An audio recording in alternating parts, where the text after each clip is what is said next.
So, Khamagani, and welcome to this class. Day third of 1 day 10 question series of English PYQs। तो अपन करने वाले हैं यहाँ पे इंग्लिश PYQs। आज यहाँ पे अपन दो चीज़ करने वाले हैं, एक तो कॉम्प्रीहेंशन और एक मिक्स्ड क्वेश्चंस। कॉम्प्रीहेंशन का एक सेट करेंगे और फिर एक सेट करेंगे मिक्स्ड क्वेश्चंस का। कॉम्प्रीहेंशंस का जैसे मैंने आपको पुरानी क्लास में बताया कि कॉम्प्रीहेंशन का पढ़ने का तरीका होता है, सॉल्व करने का तरीका होता है कि उस कॉम्प्रीहेंशन को पहले आप पूरी तरह से रीड करोगे, पूरा का पूरा कॉम्प्रीहेंशन रीड करोगे। टाइम बचाने के चक्कर में ऐसा नहीं कि जैसे जैसे आया वैसे वैसे सॉल्व करते गए, पूरा कॉम्प्रीहेंशन आप रीड करेंगे, उसके बाद आप सॉल्व करेंगे, क्योंकि वो आपको ज़्यादा बेटर रहता है, ज़्यादा आपको अश्योरिटी देता है कि हाँ यही आंसर है। दो क्वेश्चन के बीच में अगर आप, दो ऑप्शन के बीच में अगर आप फंस गए हो तो। Okay, so let's go. And additionally मेरा CPU का स्कोर ये था। I want you to share your score too. मेरे प्री में इतना आए थे और मेंस में 178, so please let me know your score. तो लेट्स स्टार्ट। फर्स्ट कॉम्प्रीहेंशन को पूरा पढ़े, पॉज करके इसको पूरा पढ़ लो एक बार। So organic farming dash that nature stays clean and rich. तो इधर क्या आ सकता है? क्या ऑर्गेनिक फार्मिंग इंश्योर करता है कि नेचर क्लीन रहे, रिच रहे? क्या है कॉन्ट्राडिक्ट का मतलब होता है कि एक बात आप ये कह रहे हो, एक बात उसकी पूरी उल्टी कह रहे हो, तो ये दोनों बातें क्या हो गई? कॉन्ट्राडिक्टरी हो गई।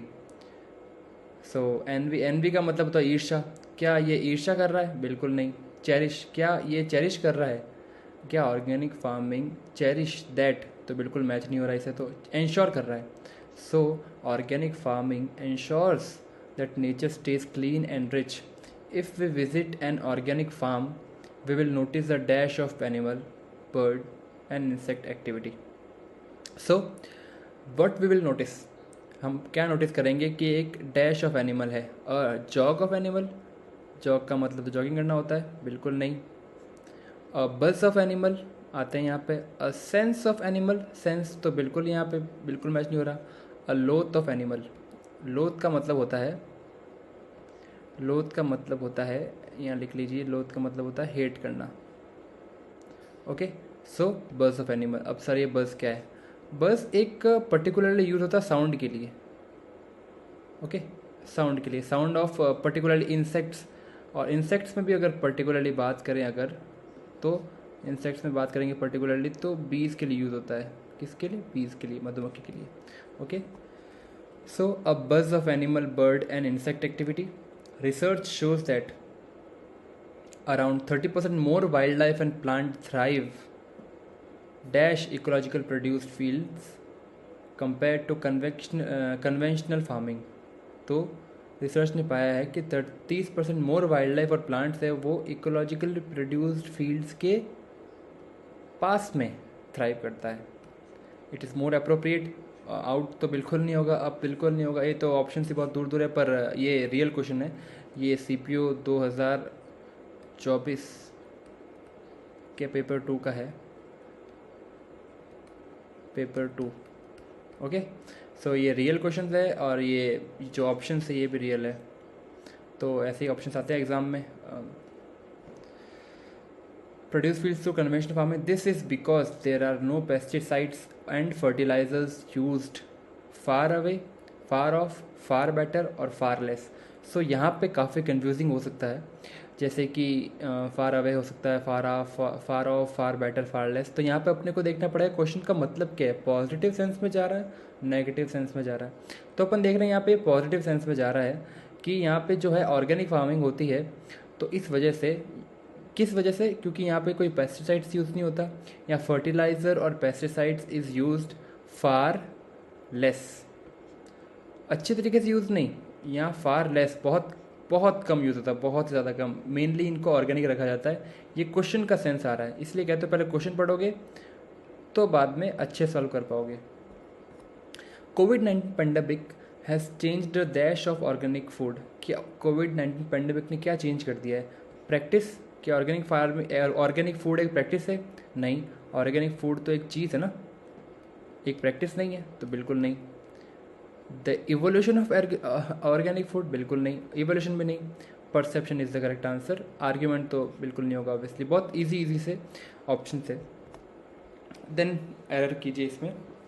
Akasa Air planning to acquire 15737 planes in order to expand the airline's reach in both domestic and international operations. I will give you 5 seconds.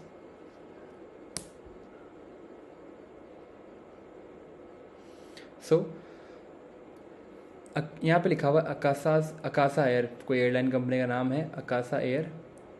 अब यहाँ पे दो चीज़ हो सकती है, या फिर तो यहाँ इज़ आ सकता है, ओके, या फिर अगर इज़ नहीं आया हुआ है तो Akasa Air planning to acquire 150 Boeing 373 planes, यहाँ पे इज़ आना चाहिए था। अगर यहाँ इज़ नहीं है मतलब इस नेक्स्ट सेंटेंस कॉन्ट्रैक्टर है, वैसे भी इज़ के आगे तो सेंटेंस आएगा भी नहीं, पर अगर आगे इज़ नहीं आ रहा है तो मतलब यहीं इज़ आना चाहिए था, मतलब कि इसमें दिक्कत है। तो ऐसा हो सकता था Akasa Air planning to acquire 150 Boeing 373 planes is expanding the airlines reach, ऐसा हो सकता था, पर नहीं, यहाँ पे आ रहा है इन ऑर्डर टू रीच, तो यहाँ पे इज़ आना ज़रूरी है। Akasa Air is planning to acquire, ताकि वो एक्सपांड कर पाए, ओके। एक और एरर कीजिए। The teacher asked the class to be quiet while she explained the new assignment but nobody is listening. So I think ये बहुत सिंपल है, 5 सेकंड दूंगा आपको।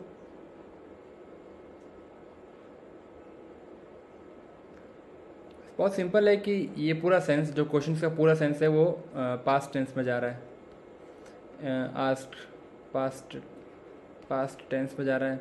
To be quite while she explained, ये भी पास्ट टेंस में जा रहा है, okay. New assignment but the nobody is listening, नहीं, nobody was listening, okay. So digital nobody,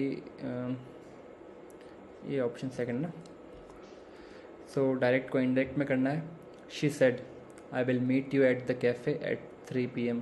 ये बहुत इजी है, डायरेक्ट इनडायरेक्ट मतलब अगर अपन मेन एग्ज़ाम की बात करें, एग्ज़ाम ओरिएंटेड की बात करें, तो मेनली यहाँ पे हमेशा पास्ट टेंस में आता है। एंड विल बहुत इजी होता है कि विल को वुड में चेंज करना। एंड ये जो अगर आप लेट मी टेल यू, मैंने एक वीडियो बना रखी है, उसमें बता रखा है कि इंग्लिश कैसे पढ़नी है, कहाँ से पढ़नी है, वो पूरा प्लान बता रखा है। आप उसमें देखोगे तो पता लग जाएगा कि इंग्लिश मीडियम के लिए आई वुड डेफिनेटली सजेस्ट कि पिनेकल की बुक से सॉल्व करो। अगर आपने उसमें डायरेक्ट इनडायरेक्ट, मैंने डायरेक्ट इनडायरेक्ट का जो चैप्टर है वो कम से कम 3 बार कर रखा है, तो वो 3 बार तो पूरा का पूरा कर रखा है, तो उसमें आप करोगे तो ये आपके लिए बाहर तक खेल हो जाएगी कि अभी आप गलत नहीं होंगे ये। So let's do it. She said that, या फिर तो यहाँ दैट आता, बट यहाँ पे क्वेश्चन लिखा हुआ I will meet you at the cafe at 3 PM। So she पूछा तो नहीं है बिल्कुल, तो पूछा तो बिल्कुल नहीं है। तो शी टोल्ड मी दैट, अब उसकी बात हो रही है तो शी आएगा, तो ये ऑप्शन सेकंड में गलत हो गया। शी विल या शी वुड, अब यहाँ पे पास्ट टेंस है, तो पास्ट टेंस में विल का हो जाता है वुड, ओके। विल का would is correct answer. Let's move this second last question. This book was loved by the students, तो इसको एक्टिव वॉइस में करना है, ये पैसिव वॉइस में, एक्टिव वॉइस में करना है।